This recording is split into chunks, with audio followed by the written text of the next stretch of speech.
Reka tubaramutse abariko baradukurikira mu mpande zine zigize isi, abari mu burengero, abari mu bumanuko, abari mu buseruko n'abari mu buraruko. Uyu munsi ikiganiro mfise ni kuganira ku bintu bisanzwe. Ikiganiro c'uno munsi ni kigaruka ku bantu usanga baba bariko barakoresha zino mbuga ngurukana bumenyi. Yego ni vyiza turiko turakoresha imbuga ngurukana bumenyi. Uyu munsi abarundi benshi bariko barakoresha imbuga ngurukana bumenyi, kandi congratulation abarundi benshi ubunye bariko baracanuka, bariko barakoresha imbuga ngurukana bumenyi, bariko barajana n'ibigezweho, kuko izi mbuga ngurukana bumenyi uyu munsi ziriko ziratunga abantu benshi. Navuga yuko twebwe mu gihugu c'u Burundi twacerewe, kuko ugiye kuraba mu bindi bihugu aho bageze, n'igihe boba barabitanguye, abantu bakoresha za Facebook page, bakoresha TikTok, abariko barakoresha YouTube, urabona yuko ari ibintu novuga yuko bimeze neza, bo baramaze gutera intambwe, baramaze guhaguruka. Rero ugiye kuraba uyu munsi abarundi bafise umuvuduko udasanzwe. Hariho benshi bamaze gutahura, na cane cane bamaze kuva mu gihugu c'u Burundi, baratahuye yuko zino mbuga ngurukana bumenyi zirimwo akantu. Bisanzwe nk'umuntu yoba afise nk'umugenzi, yoba ahembwa na zino mbuga, yoba akorana na zino mbuga, uyo wewe urumva acagira n'ishaka kugira ngo akoreshe zino mbuga ngurukana bumenyi. Rero ico nico gushima, kuko abarundi uyu munsi bariko barajana n'ibigezweho, na jewe ndimwo. Uca wumva yuko ari ibintu vy'iterambere ku Burundi, vy'iterambere ku muntu uwo ari we wese. Rero uyu munsi ngarutse kuri bano ba content creator babiri, ngira ngo mwabonye na cover, n'uyu yitwa Chimamanda Moses. Ngira abantu benshi muramukurikirana, murazi content izi ukuntu zimeze. Akacabaho n'uyu mukobwa, sinzi ko ari umudamu canke umwigeme, mugabo ndamubona nk'umukobwa kuko ntabwo nomwita umunyokuru, kuko arakuze. Ni umudamu canke n'umwigeme, sinzi ko yoba yubatse canke atubatse. Rero ngize imisi mbona amapost yiwe, kuko je ndamukurikirana, novuga ko ndumufana wiwe, kuko ndakurikirana ivyo avuga. Afise urubuga rwa Facebook, ni page yiwe yitwa Winnie Sandra, sinzi gutyo. Ndakunze rero kubona amaposte yiwe. Reka rero dutangure turabire hamwe kuri zirya poste z'uyu mukobwa yitwa Winnie Sandra. Zirya poste hagize imisi ariko arapostinga. Izi misi mbona apostinga avuga ngo abahungu ngo bari mu gihugu ca Kenya bakora ngo ubuzingo bwo kotsa ngo amandazi, asuzugura mu bisanzwe abarundi bene wabo bari mu gihugu ca Kenya, bagiye gukorera mu gihugu ca Kenya. Rero izo content akora, je novuga yuko atari content nk'ama content dusanzwe tumenyereye, kuko ugiye kuraba ukuntu abivuga n'ukuntu avyandika, urabona yuko yoba afitaniye ikibazo na bamwe mu bahungu baba bakorera mu gihugu ca Kenya. Abarundi b'abahungu baba bakorera mu gihugu ca Kenya, wewe wabita ngo nuduhungu ngo dukorera ngo mu gihugu ca Kenya. Bishika hakaba ari abo bafitaniye imimenyerano canke imigenderanire, mugabo nawe yaciye afatira muri rusangi, avuga ati abantu b'abahungu b'abarundi bakorera mu gihugu ca Kenya, asuzugura ubuzi bubatunze, asuzugura ubuzi basanzwe babayemwo, kandi ari ubuzi bubatunze, kandi ari ubuzi novuga yuko ari bwo buzi bwa misi yose.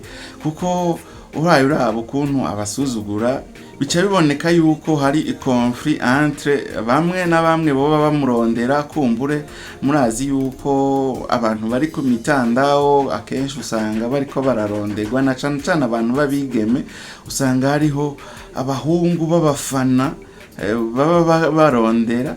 Rero uyu Winnie Sandra nawe yaciye abakurira inkoni ku gishitsi, icyabaye nuko yaciye abatuka. Rero ariko nshangaruka nko ku mpanuro kuri uyu Winnie Sandra, mu gihe woba ufitaniye conflict n'umuntu runaka, ntuzoce ufatira muri rusangi ngo ubuhungu ngo buri muri Kenya ngo bw'Uburundi. Iciza nuko wari kuca ubavuga ukavuga uti Eric, wewe Eric canke wewe Claude canke wewe Thierry, wewe ni kubera iki uri kurandondera canke uriko uranyiyemera ko umbwira amajambo mabi ngo noza barabo canke ngirane ibintu nyene nk'ibyo. Aho niho wari kuba uriko urakora a content nziza. Mugabo rero kubera ngira ngo abarundi bari mu gihugu ca Kenya aribo baba bakurikirana na cane imbuga ngurukana bumenyi, muca mugomba kubajya ko hit na jewe ndimwo niho sanzwe ndi, muca mugomba kutujya ko hit kuko hagize ukora content ivuga ku muntu ari mu gihugu ca Kenya, iyo content iraja vibe, iyo content iraduga. Ariko rero ntimuce muza muratuzanamwo ibintu byo kudutyoza, ibintu by'agasuzuguro, ibintu byo kudutuka. Abantu bose bari mu gihugu ca Kenya bose ntibabayeho mu buzima bwo kudandaza bijyanye wavuze ngo bwo gutembe ngo bwo guteka ngo amandazi. Hariho abarundi benshi babayeho neza muri kino gihugu ca Kenya, tuvuga ngo bose nimba wewe urondegwa nabo botsa imandazi, abo ni revo yawe, abo nibo munganya ivyiyumviro, abo nibo mungana nimba aribo bakurondera. Hari abandi usanga ari aba engineer, aba docteur n'abandi bakora mu bundi buzi mu zindi departement zitandukanye, usanga bigisha mu makaminuza, usanga babayeho neza gusumba wewe uko uvyibaza. Rero ntuzoca ufatira muri rusangi. Nimba warondewe na Eric yotsa imandazi, vuga uti Eric wotsa imandazi hariya anyatireka sha wewe ibintu nyene nk'ivyo. Nimba ari Claude yakurondeye acuruza aho gahawa, vugana na Claude nyene kuko niwe muzinanye. Hari abandi usanga bakorera muri airport, bakorera mu kibuga c'indege, benshi bakorera mu biro, hari abakorera mu ma office atandukanye. Rero ntuzoce uza ufata muri rusangi uvuga uti abarundi bari muri Kenya baragowe babayeho nabi, abarundi bari muri Kenya ngo ntaco bimariye ngo nta na parcelle. Hariho nakandi gakobwa kiyita Queen nako nyene ngira ngo karakaguye idiri kuko umuntu akoze content ivuga ku barundi bari mu gihugu ca Kenya aca haguruka. Iyo content iraduga, iramuzanira engagement, iramuzanira na followers. Ariko si ukonye biba bikwiye gukora. Hari na rimwe urumva abatanzania bariko barazana amabifu hagati yabo mu content bakora, ariko barateye imbere. Abenshi bajya ba kinywere ntumabona bikorera utuntu tw'udukomedi kandi baratunze. Ankonzara aheruka kugura inzu yikorera comedy, ariko mugabo mwebwe sinzi ko ari ko twoba twararezwe abarundi nukuza duterana amabifu hagati yacu, tugomba gutukana, tugomba gutyozanya. Ubuhagurutse gatoya nimba yo babonye ako kadorara ako $100 acabona yuko wa wundi nawe ari hasi ataco amazi. Rero Winnie Sandra ureke izo content, sindiko ndakubwira ngo uvuge ijambo ry'Imana ritakurimwo canke ngo hanure abantu bitakurimwo. Raba ukuntu wobivuga, ureke kudusuzuguza muri ano mahanga tubayemwo, ureke kudusuzuguza mu bantu bari ahandi boba bumva nk'ururimi rw'ikirundi canke boba bagukurikirana, kuko si byiza gutuka mwene wanyu, gusuzugura mwene wanyu. Yego ni content, ariko woraba iyindi nzira wobicishamo kugira ngo ukore content. Turagukurikirana kandi uri mushiki wacu, uri mwene wacu, kandi turifuza yuko wotera uja imbere. Rero ciza nuko ufitaniye ikibazo n'umuntu umwe ntuzofatire muri rusangi, uzorabe uvugane n'ukorere kuri content y'uwo muntu, uzoba ubigize neza.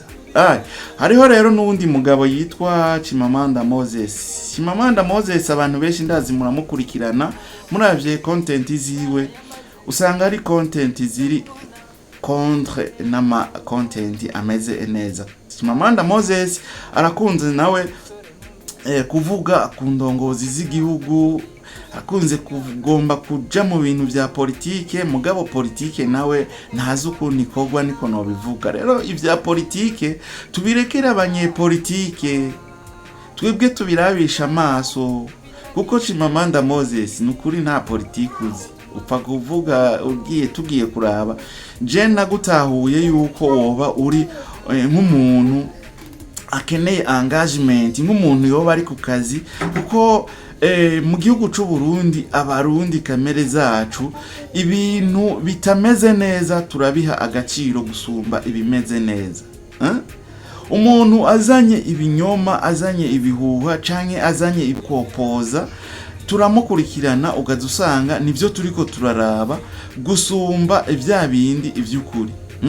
Nimba ho bariho nk'umuntu yoba akora content zigisha ukuntu twoshobora kubyaza umusaruro zino social media, nituzokwigera tumuha ikibanza, nituzokwigera tumukurikira. Mugabo umuntu ariko arasuzugura ubutegetsi, umuntu ariko arasuzugura mwene wabo, turamukurikirana, turashaka kumva ivyo ariko aravuga kuva ku ntango gushika kwiherezo. Rero uyu Chimamanda Moses arakunze gutwenga diaspora burundaise au Kenya.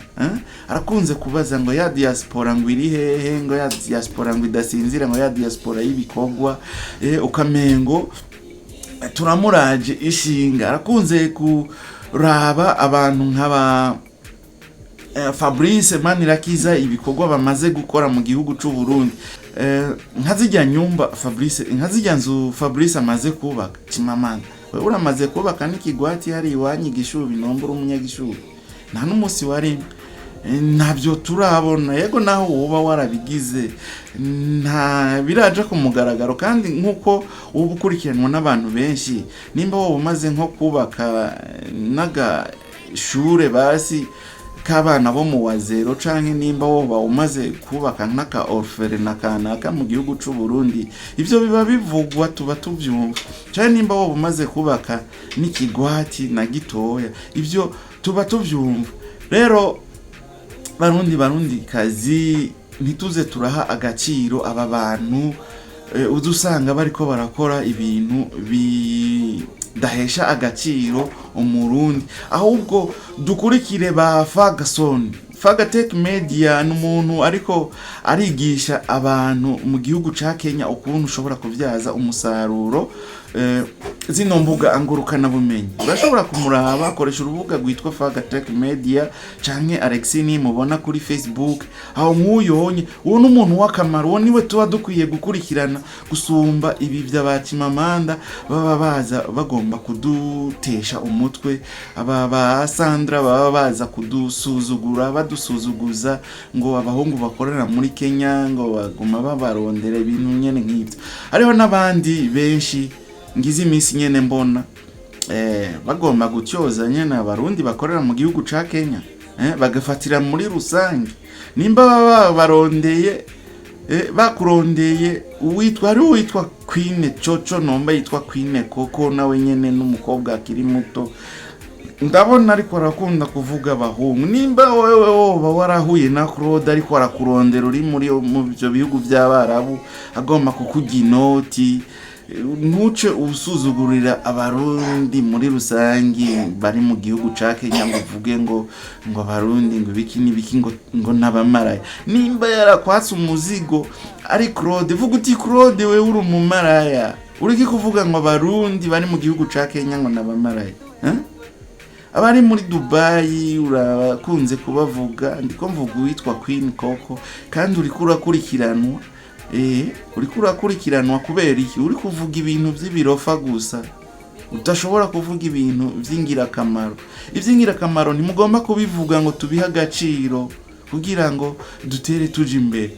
Zana content rero zimeze neza, hanyuma dushigikirana. Je ndabakurikirana kubera nanje ndi umu content creator, niyo mpamvu ntegerezwa gukurikirana byose. Hari abavuga ibyiza, hariho n'abavuga inabi. Rero abavuga ibyiza simbona yuko bakurikiranwa nk'abavuga inabi, ariko jewe nzoza mvuga ibyiza. Niyo ntumbero nihaye iyi page iyi channel yanje ya Pisco Entertainment and Media, iyi niyo kuvuga ibyiza ni amateka, haba bibaye ngombwa tuhanurane nk'abavukanyi, hanyuma tubandanye dushigikirana mu byo turiko turakora, tube nk'aba Tanzania, tube nk'aba Kenya, meme n'abanyarwanda. N'uwitwa Gasuku ntuzobona ariko arasuzugura umunyarwanda mwene wabo, uzobona ari ko arasuzugura abarundi, rya kirimbiro ry'abasuzuguritse. Twihagateka rero, twikure mu gasuzuguro, twebwe nyene ahubwo twemera ivy'iwacu, duhane inguvu zo gukora kugira ngo babone yuko natwe twunze ubumwe, kuko twebwe nyene turiko turasuzugurana n'abandi bazodusuzugura. Nta munyarwanda uzokumva bamwe ba kakajwi bariko baratuka abanyarwanda, uzobona bariko batuka abarundi. Kwa nini twebwe natwe abarundi turiko turatukana aho kuja hamwe tukunga ubumwe kugira ngo duhagurutsanye dukorere zino mbuga ngurukana bumenyi nkuko twamaze kuzikagura kwa ridiri, ababigisha ivya social media tubakurikirane buri mwanya gusumba abariko baratanga ivyo no kwita ibirofa kuri izi mbuga ngurukana bumenyi. Okay, iganiro nico nari nabateguriye cuno munsi, cari cyo gutanga nk'impanuro aba barundi bariko baradusuzugura, basuzugurana cyane abarundi bakorera mu gihugu ca Kenya. Mu bihagariki ivyonye nta kamaro, kuko uriko uratuka mwene wanyu umusuzugura, umenye yuko ejo hawe hariho ca tugutega iminsi. Uno munsi nimba ubumerewe neza, ntucu usuzugura uwitwa yuko ari hasi, kuko ibintu birahinduka, ibihe biha ibindi. Uno munsi ushobora kuba uri hejuru, ejo nawe ukazoba uri hasi, hanyuma umwe wasuzugura ukazubona niwe agarutse kugufasha mu buzima bwa misi yose. Usidharau mutu bwana, usidharau mutu kubera utazi ejo hiwe. Uno munsi ashobora kuba ari mu nzira y'iterambere, wowe nawe ushobora kuba witwa ngo wahagurutse wateye imbere, ejo bikaguhindukirira ukadusanga byakwancaraye, ukadusanga byabaye nawe, ukadusanga uriko uranasega uwo wimye. Rero duhure mu kindi kiganiro naho utaha. Imana ibahezagire. Merci beaucoup.